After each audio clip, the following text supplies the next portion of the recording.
This guy's being dudes. What's better than this? Bunch of guys being dudes.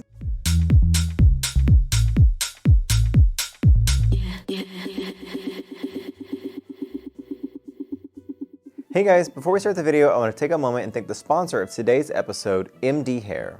Most men, and even some women, experience some form of hair loss before the age of 50, and I am no exception. My hairline started to recede a little bit whenever I think I was still in high school, and even though I wear wigs for a living, I would still prefer to hang on to my hair for as long as possible, which is where MD Hair comes in. With MD Hair, you take a short online quiz, and using their AI technology, they'll analyze your results as well as photos of your scalp to create a treatment kit that is customized to your needs. And they don't just send you a shampoo and say good luck. Using the service, you'll actually send them photo updates, and their AI technology will help you keep track of your progress. The treatment plan includes several different customized products, each with their own effect and different natural ingredients. And everything you need comes in a single kit. Because hair growth isn't just about growing hair. It's also about stopping hair loss, healing your scalp, and making your hair stronger. And MD Hair will send you products to help inside and out. I personally found it really easy to work everything into my daily routine, using the shampoos and conditioners every time I shower, and the supplements whenever I wake up alongside the vitamins that I already take. I personally really like the shampoo also, like it doesn't make my head feel too dry or too oily, and it actually smells nice. I was really worried that it was gonna smell really medicinal, but actually it just smells nice. And obviously hair growth and hair restoration is not a sprint, it's a marathon. But in the few weeks I've been using their products, I've already noticed less like dryness and irritation with my scalp. And if you guys want to try it yourself, they're offering a discount to my audience. Use the link below or my coupon code at checkout, MADDY70, and get 70% off your first monthly kit with full-size products. Again, that's Maddy70 or the link in the description. And now onto the video. Oh, got the little picture. Oh my god! It's a little throwback. Where did you get this from? Went to the archives, went to the annals of... That's you with your protein fart. It is. Wow, you really did go through the trenches to get these. It's hard to decide. I didn't know if I wanted that one or this one. I had to...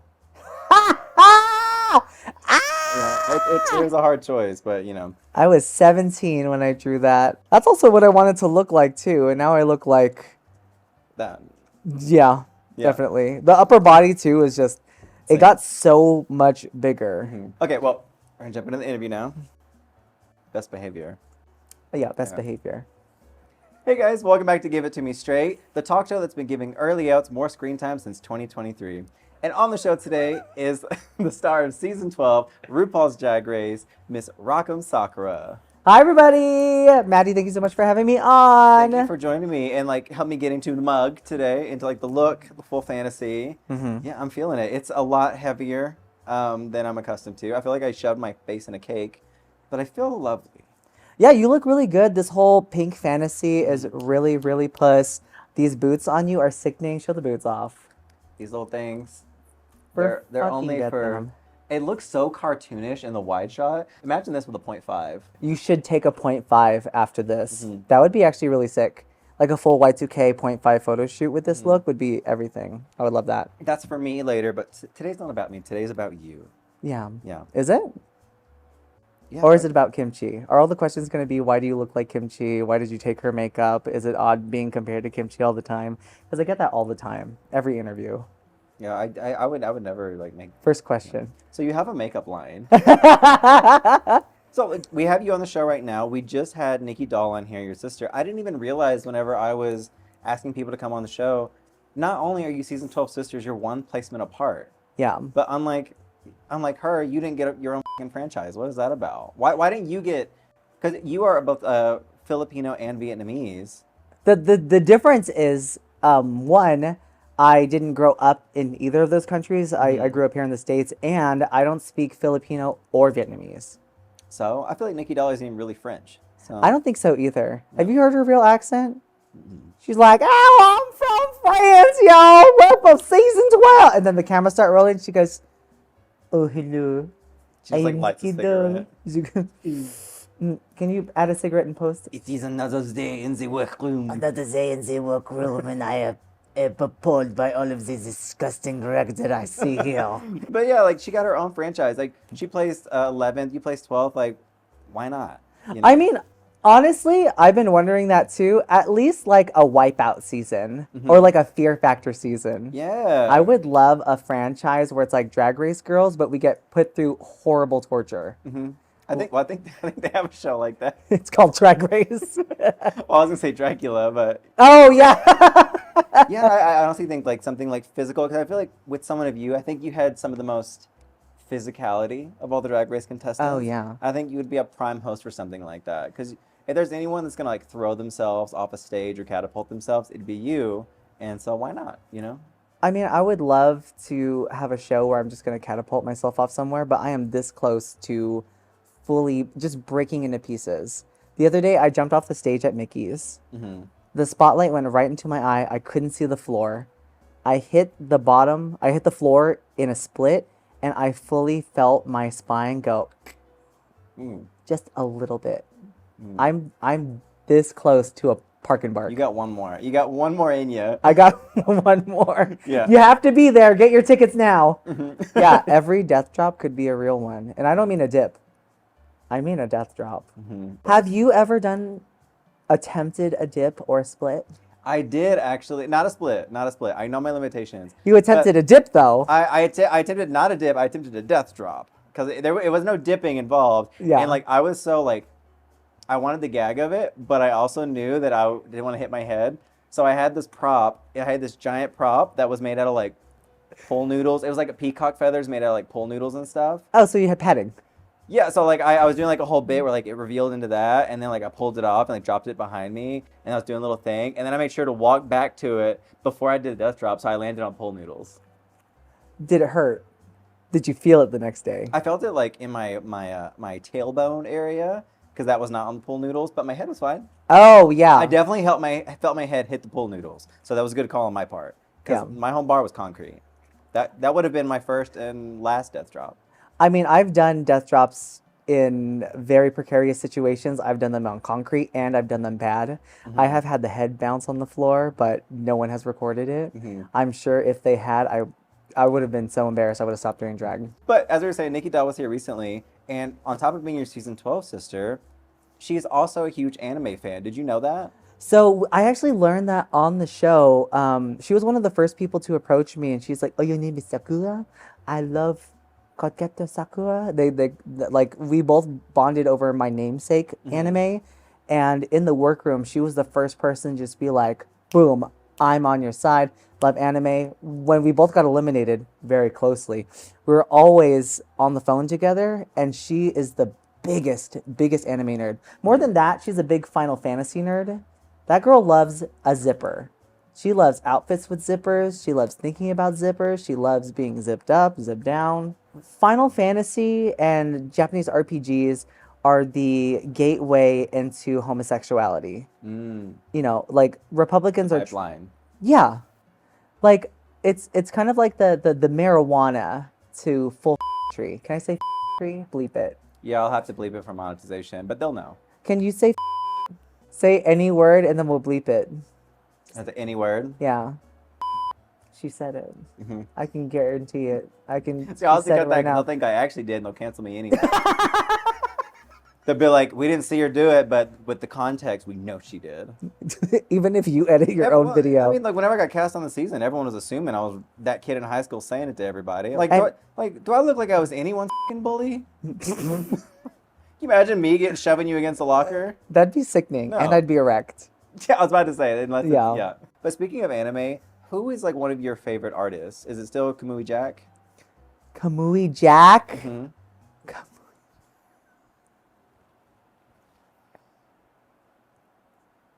Is that still like your top artist? Yeah, I'd say so. Yeah. Yeah, I'm really into veiny anime right now. Yeah. Yeah. I'm just curious. You know, it's like, people's taste change, but some don't. I'd say that now my favorite anime or like manga artist is Junji Ito, who is a very prolific Japanese horror manga, or Japanese. Oh my God, I keep saying Japanese. He's a very prolific manga artist, but of the horror genre. So he's kind of like the Stephen King of Japan, and his stuff is like very surreal, very psychological. As like cutesy and colorful and everything as I am, a lot of my artistic style outside of this is from horror and horror manga. I also really like One Piece. So Ichiro Oda is one of my favorite artists.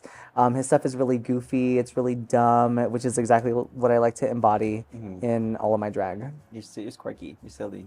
Yeah, I'm like a quirky girl. So random. I'm like so random. I'm like, oh my god, quirky desu. Oh.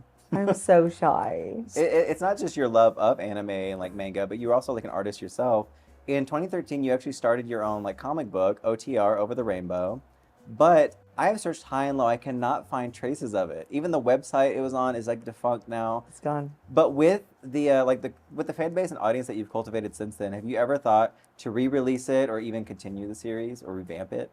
So here's the thing: is that series when I was writing it, the characters were based off of like me and my friends and my boyfriend at the time, and they were like the main characters. So I would definitely not want to bring it back. Well, new cast. Yeah, I mean, we could do a new cast for sure. I've been wanting to do, here's the thing. I have a lot of things where I say I'm going to do it, and I put a lot of work into it. Everything is there.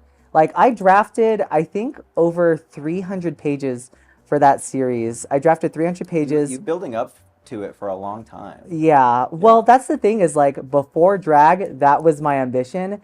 And I worked so hard on it that the more I worked on it, the bigger opportunity I had to fail. And then the more I didn't want to do it and the more anxiety came from doing it. So it just never came out. I have like pages and pages and pages at home, but I just never released them. Never finished putting in the screen tone. You didn't finish the series? No, I didn't finish it was at all. showing up like online. Was that just like a pre-sale type thing, but it was never actually published? Oh, yeah. Oh. Oh, yeah. It was never well, published. that would make sense. I was like, why can I not find this? I see it on this website. Yeah, but then, because like, it's not published.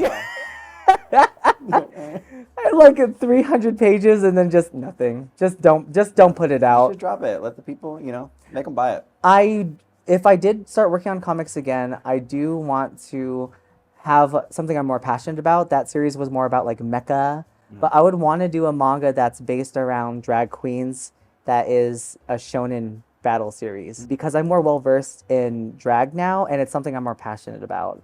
Back then, it felt like I was just trying to make a story to just have something and get it out there. It was just yeah, I wasn't really passionate about it as much as I was passionate about I don't want to not draw and not do this as a career. Yeah. Actually, doing that comic kind of set me into like this big artistic block for a long time, and I was only able to come out of it and when I found drag. So I stopped drawing for a long time when I was working on that. I was gonna ask because like whenever you were doing like anime and like art for like a long time, and then all of a sudden you hit drag, and that was just like the main focus. Like, you hit it so hard, so fast. There's such a difference between like physical art, like illustration and animation, which takes time, and then it takes a while for it to get validated. Like I could post a picture and then it'll get like 20 likes in like 2 or 3 weeks, but with drag, it's like instant validation where I can get ready and I can run out of the house and then people will be like, work, sickening. And something about that was so cathartic to me. Something about that really was what I was looking for in art, was that visceral reaction that you see from people in person. The immediate gratification. Yeah. I used to, I mean, I've always been a performer. Yeah. I used to dance at bus stops. Like every day I would go to school. I would sit at the 58 and I would sit by the pool and I would listen to my anime music and I would dance and dance and dance and dance and Naruto run. Of course. I was going to ask if you were like that kid, like the Naruto running. Did you growl at people? Okay, so I want you to tell me on a scale from 10 being popular and 1 being not popular, where you think I was. Probably like a 1. You're right. Yeah. I have worn Naruto headbands for days at a time. I've worn goggles, like I was the main character. I've worn, I wore a dog collar to school with a long cat bell on it. I didn't wear a tail. You were a cat boy? I was a cat boy. Oh my gosh. I was fully a cat boy. I mean, it makes sense, but I don't know. That picture there was supposed to be me. Huh? That picture that I drew was supposed to be me. That one? Yeah, that was supposed to be me. I have to blur it out for them, but... I drew a little bit of for a time just to make a little bit of... Yeah. Yeah. You did not find. I've done some of it. Did you find furry? Huh? Did you find furry? No, it's pretty light. It's pretty light what I found. I probably didn't find like the main. Work. Yeah, but I also didn't like dig too far, down into the Furry rabbit hole. the annals of history. Well, as it my were. ex was a furry, so I used to draw furry art for money. And you know, like there's a meme where it's like a $20,000 furry commission. Furries will pay out the ass for anything drawn. I've drawn the dumbest shit for hundreds of dollars. If you guys are looking for a job out there and you don't want to suck, you don't want to cross dress, and you don't want to work at McDonald's, draw art for furries. It doesn't matter if you're good. They'll buy it. Why is it always? Why do furries have so much money? Is it just like business guys that are into it, or like what is it? They work in tech. Oh, that makes sense. That all lines up. Yeah, and that's also why furries are at the forefront of like hacking and like cyber justice. It makes sense too because like the furry community was something that really like was developing when the internet wasn't like the super crazy big thing it is now. So they were like on the ground floor. That all tracks. Yeah, they were there making the Chippendale art. But speaking of like selling your art, you actually took your art to FanimeCon a long time ago. You didn't sell a lot. You made like a profit of like maybe $100. Yeah. But did that experience of short lines and not selling merch prepare you for DragCon? Absolutely. Yeah. I guarantee you, the first time that we did DragCon, my whole team that had been with me during Fanime was there too. And we were all like, it's just another con. If nobody comes, nobody comes. We were fully expecting to have like no one in line. The first year of DragCon was really good though. We had a great line. I actually still have people who have seen me and bought art from Fanime see me now in drag. And they're like, I still have a print that you drew. Mind you, that's like blackmail now. But they still have it. There's so many similarities between anime conventions and drag conventions. The main difference is that a drag convention smells slightly better. Oh, like DragCon smells slightly better than Fanime? Yeah, for sure. Yeah, it's like people that when they sit, their butt crack is always showing a little bit. Oh my god. If you go to one Magic the Gathering tournament, it's over. You've seen more butt crack than anyone has ever seen in their life. It's like the single tear. There's also the Oh yeah, next to the butt crack. Yeah. What was it specifically? What is it you saw as a child, in like anime wise, where you just like latched on immediately? You're like, this is my personality now. I grew up with my grandparents because my mother was addicted to crack, so she couldn't take care of us. And they were way too old to take care of us. So I was kind of raised by TV. And I knew, one, that I was Asian, but two, I never had really a strong grasp of my roots. So I kind of grasped onto the first thing that people said that I was. They're like, oh, you're Asian? Oh, just like Sailor Moon. Oh, just like Dragon Ball Z. So after a lot of Toonami. Yeah. It was kind of how I explored my Asian identity in a sense. And after a while, animation and TV in general, it stuck. It was my personality forever. That's my forever personality. If we had no animation, no Toonami, no anime, nothing. Who are you? No, potato. On the off chance that you didn't have cable in the house, where do you think you would end up? Where do you think you'd be? Probably in a ditch, like dead. Oh. Yeah, I always think, Okay. like I was probably that kid they never found on the milk carton. Just gone forever. Yeah, Little Brian. Whatever happened to him? 5 pieces. Your name, like Brian Stephen Bradford, for someone that dropped out of community college, why do you have the name of like a Yale graduate? There's more. Brian Stephen Johnson Bradford. Oh, okay. Yeah, it sounds like I should have been. That guy played lacrosse. I know him. I should have been successful. Sometimes I'll get on the phone. I'll be like, oh yeah, my name is Brian Stephen Bradford. They'll see me in person. They're just completely dumbfounded. Completely dumbfounded. I think what it is my name had so much potential, it scared me away from completing community college. Too much pressure. It was way too much pressure. Yeah. I couldn't complete that English class, even though English is my first language. I couldn't live up to my name. Yeah. Yeah. You're like, no habla.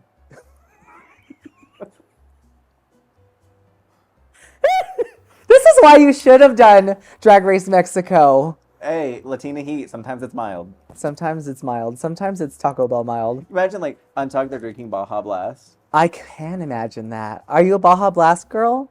If you go to Taco Bell if I go to Taco Bell, I get a Baja Blast. You're not anymore? I used to. I go on more Pepsi now. I grew up on Mountain Dew. I was a Mountain Dew household.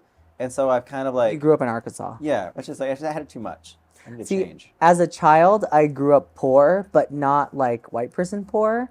So as an adult, I'm like, oh my God, let's get Hamburger Helper. Let's eat SpaghettiOs tonight. Yeah, if you catch me eating SpaghettiOs, that means my channel fails finally. So I'm done. I'm not choosing it. If I'm eating SpaghettiOs, I have to eat SpaghettiOs. The next time I come over, I'm going to bring over SpaghettiOs. That was my trauma. Yeah. So someone's going to watch this video and they're going to come to DragCon with a can of SpaghettiOs. Okay, what do you think is luxury and what do you think is not luxury? So not luxury is having toilet paper in your purse. Luxury is having a plastic container of tissue paper in your purse. That is like another example of that. Oh my gosh. Like having plastic cups from a movie premiere is not luxury. Having glasses that match and they're the same size, that's luxury. Yeah, having like plates and bowls that are all the same color, made of the same material. Oh yeah. Having the novelty Disney Hercules plates, plastic ones that are like slightly faded. Yeah. Not luxury. Not luxury. Yeah. Having a clean Tupperware set is luxury. Oh yeah, or any set in general. SpaghettiO stains. Not luxury. Yeah. Tidy whities, luxury. Track marks, not luxury. Yeah. You lived with grandma. You said your mom was addicted to drugs. Your dad also had substance abuse issues. But where was he involved in this? He was at in this prison. time? Oh, prison. Yeah, he was in prison. Okay. I was kind of like wondering where he was too. And then like 5 years later, he's like, I just got out of prison. I was like, girl, you've been in prison this whole time? What? How did I not know about this? And then later on, he tried to gaslight me. He's like, I went to prison for you guys. Because I tried to steal. I tried to rob I think he tried to rob a convenience store or a bank or something. He's like, he tried to justify, he's like, I tried to rob it for you. Girl, no, he wasn't. He tried to get more drugs. My father's story for me is that my father used to be my mother's dealer. A classic tale. Yeah, it's like Cinderella. Two star-crossed lovers, fair Verona. Yeah. But whenever he did get out of prison, he actually was very supportive of like your drag.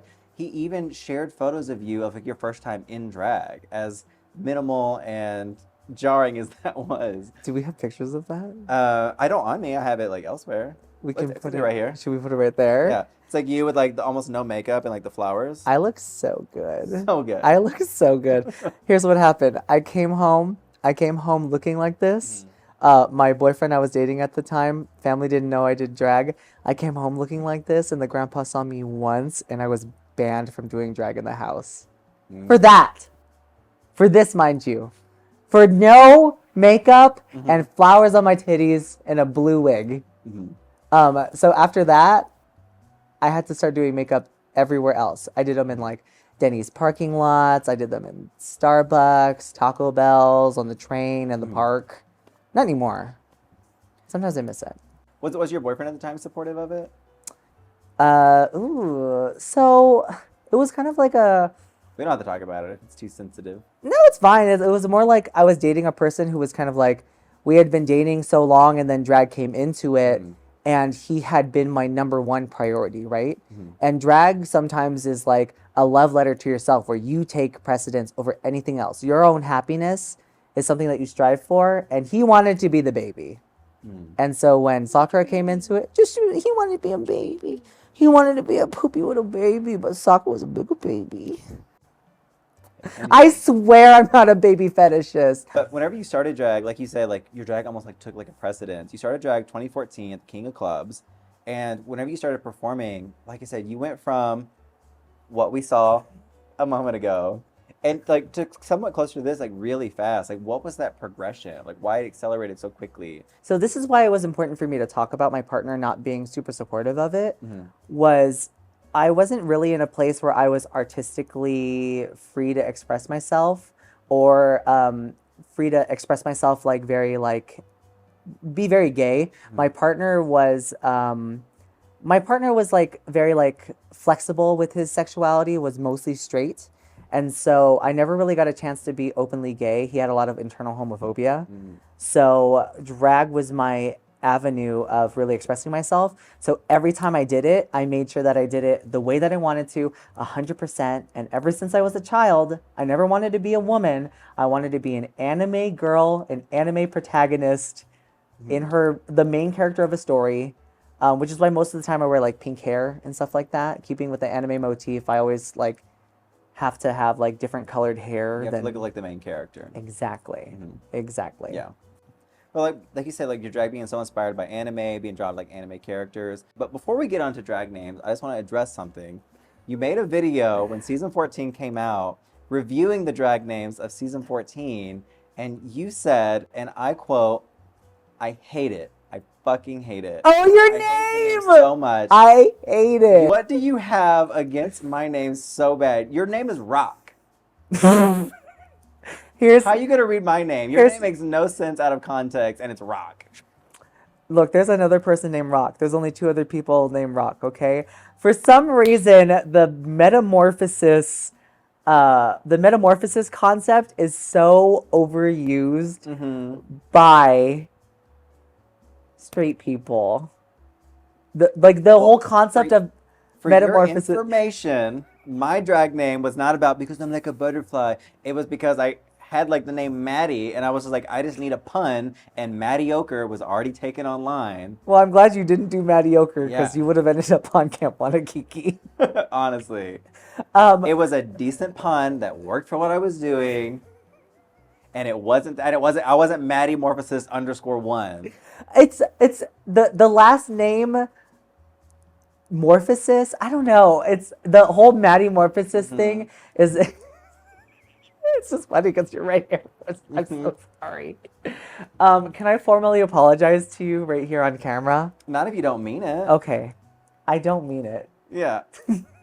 I still don't apologize because you feel bad. If that's your feelings, it's fine. But I just wanted to get it out in the open. Yeah. I hate your name. Because whenever I was cast on the season, I'm like, wow, I wonder what people are going to think of me. And first thing out of the gate, one of the alums is like, wow, what a stupid f***ing name. Well, okay. Is your name the best out of the season? Probably not. Heidi's name is right where yours is, in my opinion. Wow. I don't like Heidi's Thank you name for that. either. But whenever you did get the call for Drag Race, like where were you at in life, and like what was going through your head whenever you got that call? Oh, you were in the process? When I was getting ready to see a John. I was in the shower with water inside of me.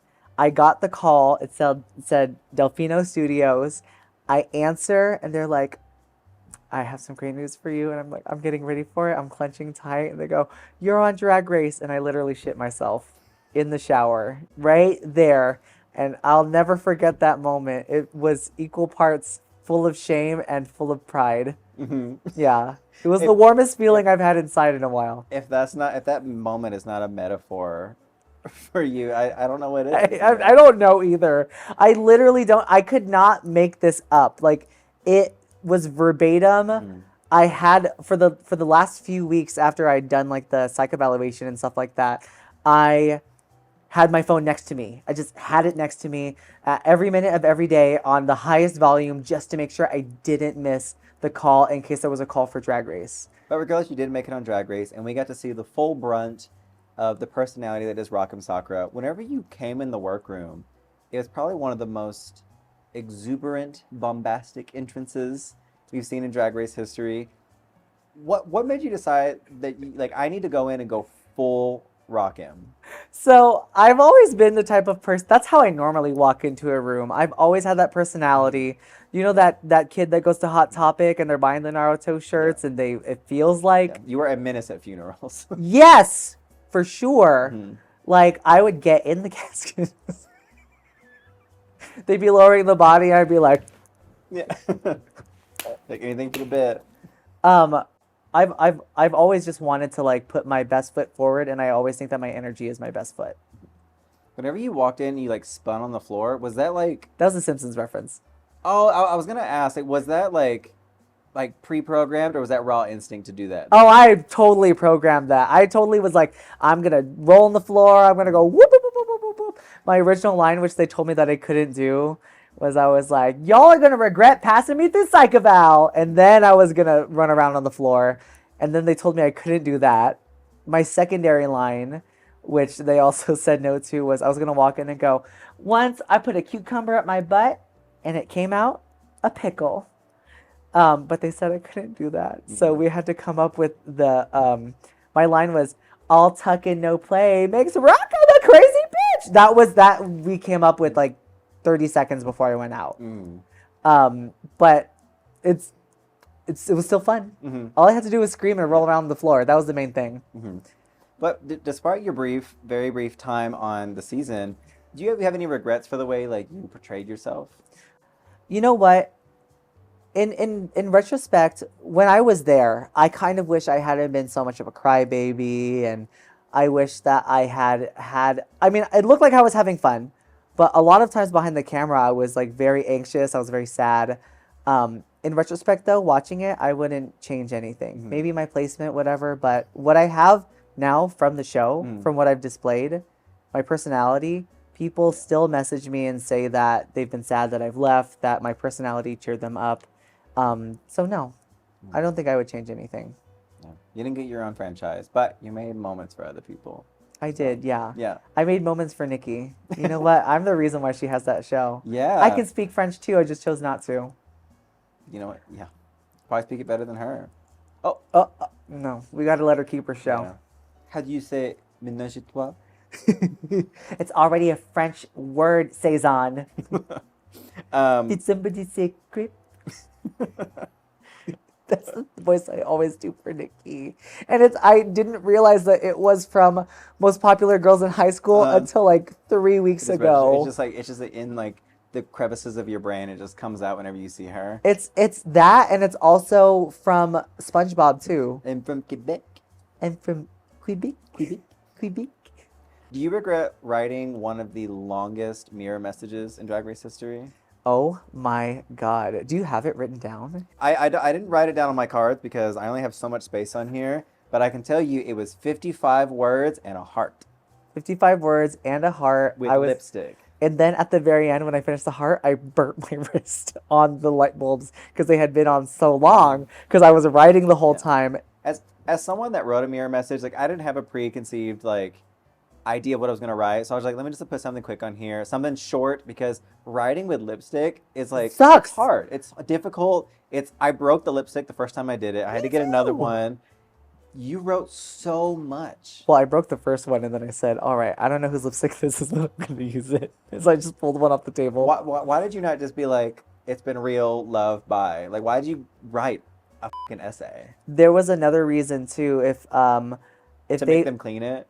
Not just that, but if my exit line was 2 minutes longer than what they showed on TV, and a lot more backing up slowly and a lot more talking, because I felt like if I stopped talking, if I stopped writing, my Drag Race experience would be over right there. Oh, but as long as I'm writing, they can't send me home yet. That's what it was too. That's literally what it was. They also cut out one of my they cut out my original untucked ending.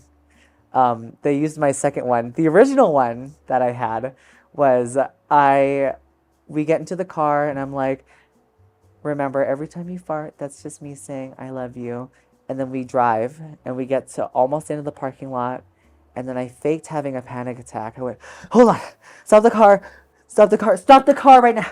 I need you to stop. I still have the microphone on and everything. We stop the car. I get out of the car. I run past the camera. I run past them. I run back inside the studio. They have that little shutter door. And I went, you guys are never going to fucking get rid of me. And I grabbed the shutter door and I slam it in the camera's face. And then they said, let's get another one for safety. And they used that one. Oh, I kind of wish they had kept that one. Yeah, the spontaneity. I think that would have been a more memorable moment on Drag Race. Like, these production people be f***ing up. I think what it was... You cut that moment from her. You cut me before the Daytona wins. Like, they just be making mistakes left and right. Daytona motherfucking wins. Farting. I will forever be known as the girl who got critiqued for farts, and they keep doing farts on Drag Race. Michelle asked, she was like, you wanted to come up here and do fart humor or like toilet humor for the first time you're up here? And I'm like, yeah, that's vulnerability. Yeah. It's like whenever they're like, it's not a gymnastic competition, Kylie, when they say Kylie love home. And then now all of a sudden anyone does a splits and everyone's It's a just like, gymnastic competition. Yeah. yeah. That was the best thing since sliced bread. Anyway, I digress. I guess they can change their mind. What was the worst day for you? The day you were eliminated from Drag Race or $1 smoothie day at Jamba Juice? $1 motherfucking smoothie day at Jamba Juice. I used to work at Jamba Juice, and within the first month I worked there, there was a $1 smoothie day promotion. It was the first time they ever did it. It was 105 degrees outside, and we made, mind you, $1 smoothie. We made $9,000 that day. I worked for like 12 hours straight, and by the end of it, we were just throwing juice and whatever was at the bottom of the refrigerator into a blender and just sending it out. I don't work there anymore, so I really don't care. Yeah. I worked at Jamba Juice for 10 years. And The same one? well, I would move around. Oh, okay. They moved me around because Jamba Juice is a terrible company, Right? and they needed managers everywhere because everyone was quitting. Look, don't blame me. Blame the people with the bad stocks. Yeah, I don't know a lot. I don't know a lot of people that are like, yeah, I worked at Jamba Juice for 10 years, best experience of my life. So you're probably on the money. There might be one or two people, but they're stupid. They're f***ing dumb. They're not famous cross-dressers. They might be famous like Not yet. Not yet. Yet. I did enjoy working at Jamba Juice though, because as a manager, I would be able to like set my own schedule so I could do drag. So I could like work in the morning and do everything, and then at night just work and do drag, and then come back and do it all over again though. That is one thing I really did like about working at Jamba Juice. What is next for you? What is next in your life? What is the next goal, ambition, project you want to accomplish? I want to have a traveling eating show, traveling food show. I want to travel to different countries in drag, and I want to explore the gay community, and I want to explore the gay community's connection to food where they are. Because there's always different types of gay people everywhere. People always think that like, oh, bottoms don't eat. Bottoms eat everywhere. Sometimes it's just more spicy. And I want to be there, and I want to see. I want to see what Thai bottoms eat. Like, what do you got? Thai lady boys. That food is spicy. A lot of spicy food. You ever eat ass and you go, it's spicy. Why is this spicy? So you eat ass and you go, You go, oh, it's like a taki. You uh-huh. go, hey, yo, just blow a ring. Can you imagine? Like a dragon. That's a number. Have you ever done any numbers that involve butts? I ask a lot about butts when Maddie's here. But I don't think so. I've always wanted to do a number where you have nothing on your hands, and then you go in and you come out and you have a full set of nails. Ooh. There's an artist, it's the performance artist. She's not a drag artist, but the performance is basically drag, where she is painted completely green and naked. She's sitting on a stool, and someone dressed up as Jim Henson is her, and she's just lip syncing. It isn't easy being green. I have thought about that number for so long, and to know that someone's already done it, but even better, it actually getting makes me so happy. Yeah. It's so sad at such a missed opportunity. Yeah, it hurts seeing other people live your dreams. Like Nikki Doll. Yeah, like Nikki Doll. Oh, that's your camera. That's mine. Yeah. Like Nikki Doll.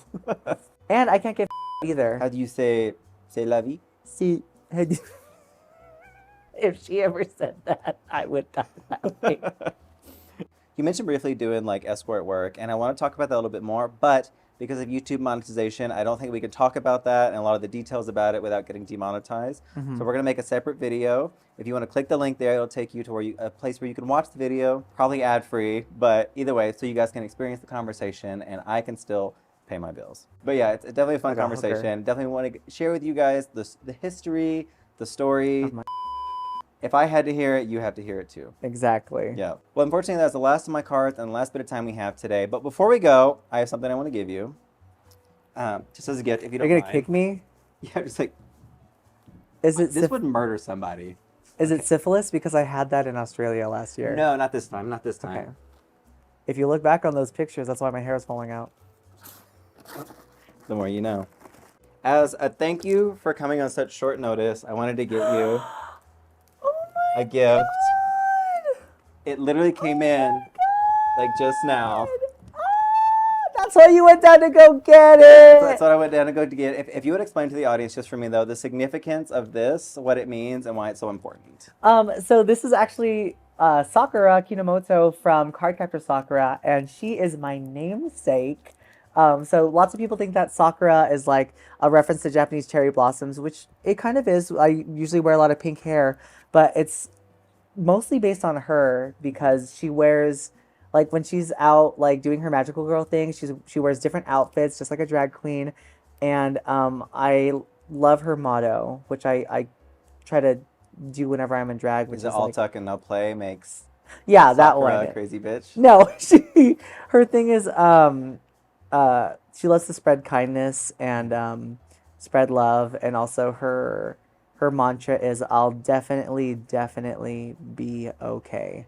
And it's one of those things that I say to myself all the time to keep myself calm and to kind of like give myself confidence. And you don't know how much this means to me. I'm happen. so Yeah. happy. You have no idea how happy this makes me. Can I give you a hug? Yeah, Oh you my come to God. me because these boots are too Thank big. you Yeah. so much. Oh my God. I'll put it in a wig.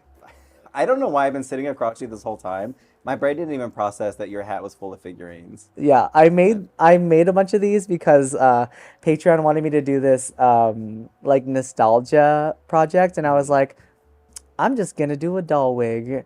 One of my favorite things is since hair designers won't work with you if you're an early out, and they just won't. Sometimes they won't send your messages back.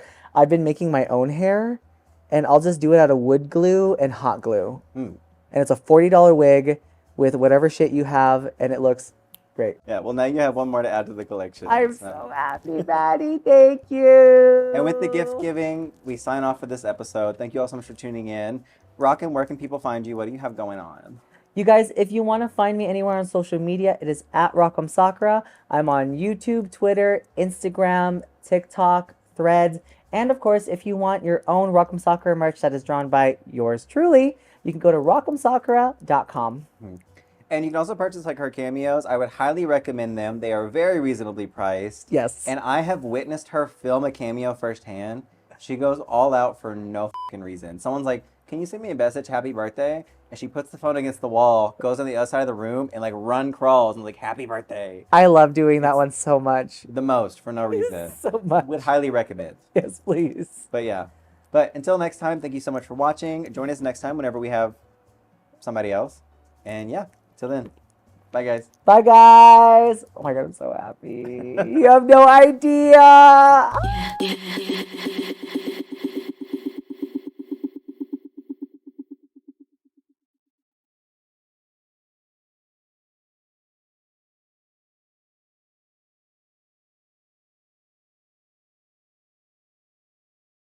That's a wrap. That's a wrap, bro. Yeah, bitch. Let's go some. Oh, not that.